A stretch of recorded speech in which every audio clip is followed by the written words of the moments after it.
Thanks for joining me on episode 1082 of the Inspired Stewardship Podcast. I'm Jeff Brown from the Read to Lead podcast, challenging you to reach true success in business and in life through consistent and intentional reading. One way to be inspired to success is to listen to this, the Inspired Stewardship Podcast, with my friend Scott Mater. People looking at the mistake and seeing as if that is us. Seeing us defined by that mistake, defined by our brokenness, defined as a sinner. And the truth is, we are sinners. All of us are. We really make mistakes all of the time. Welcome and thank you for joining us on the Inspired Stewardship Podcast. If you truly desire to become the person who God wants you to be, then you must learn to use your time, your talent, and your treasures for your true calling. In the Inspired Stewardship Podcast, you will learn to invest in yourself, invest in others, and develop your influence so that you can impact the world. In today's Spiritual Foundation episode about investing in others, I talk with you about Luke chapter 13, verses 31 through 35. I share how this passage and others are about how we can all mess up. But I also share how that feeling we have when we get overcome by our own mistakes, love is the actual solution. Luke 13, chapters 31 through 35 goes like this. At that very hour, some Pharisees came and said to him, "Get away from here, for Herod wants to kill you." He said to them, "Go and tell that fox for me. Listen, I am casting out demons and performing cures today and tomorrow, and on the third day I finish my work. Yet today, tomorrow, and the next day, I must be on my way, because it is impossible for a prophet to be killed outside of Jerusalem. Jerusalem, the city that kills the prophets and stones those who are sent to it. How often have I desired to gather your children together as a hen gathers her brood under her wings, and you were not willing. See, your house is left to you, and I tell you, you will not see me until the time comes when you say, 'Blessed is the one who comes in the name of the Lord.'" Yeah, we're continuing in this time of Lent, and one of the things that I always reflect on during Lent is about the idea that I screwed up.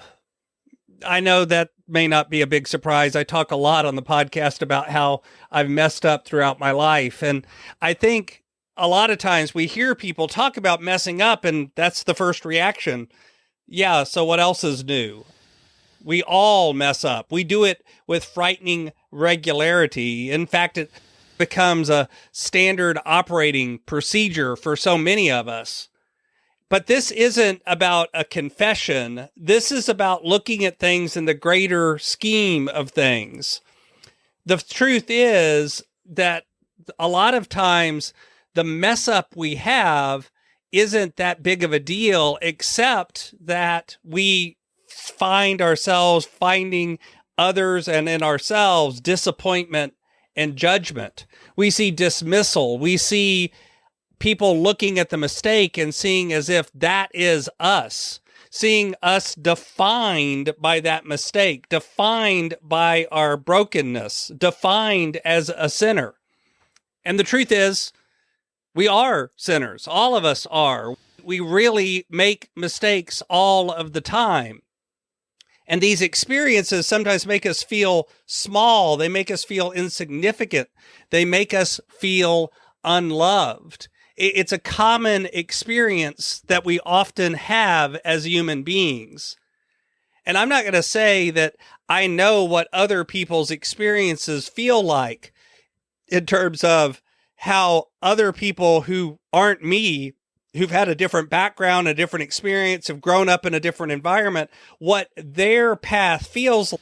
But I do think we have in common oftentimes feeling the fact that the ripples coming from our mistakes and our past choices stand out through us today and cause us to often feel small and empowered and unloved and unlovable.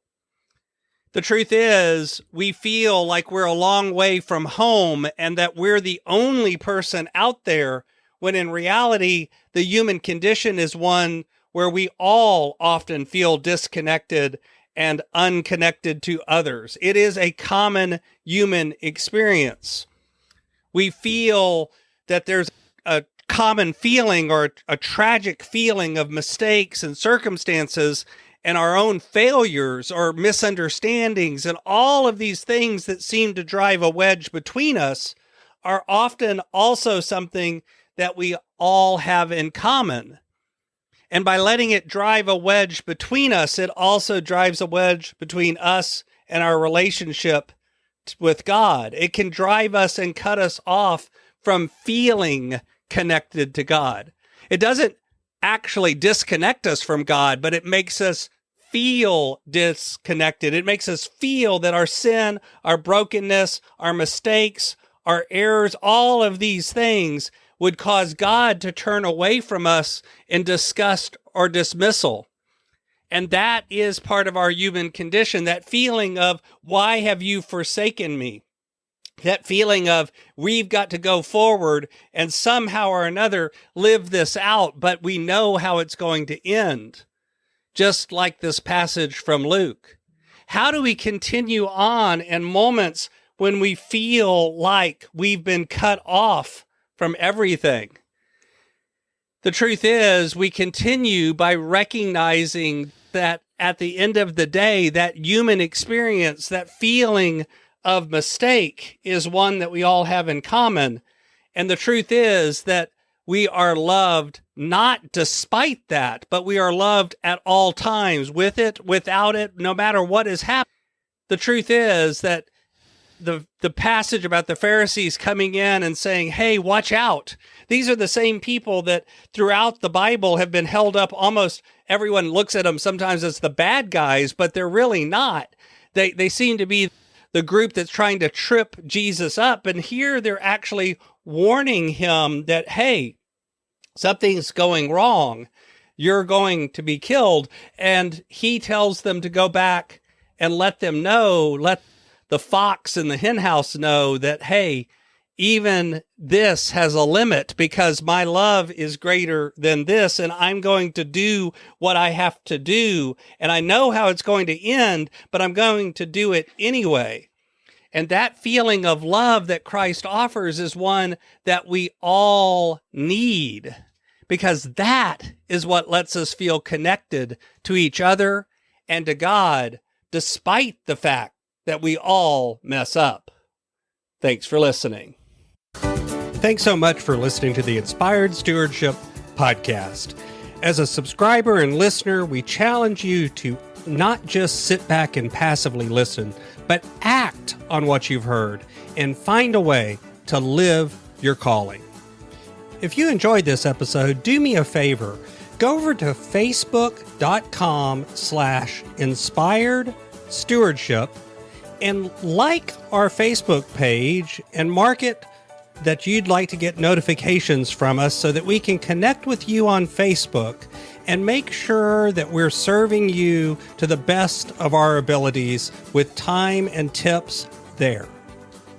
Until next time, invest your time, your talent, and your treasures. Develop your influence and impact the world.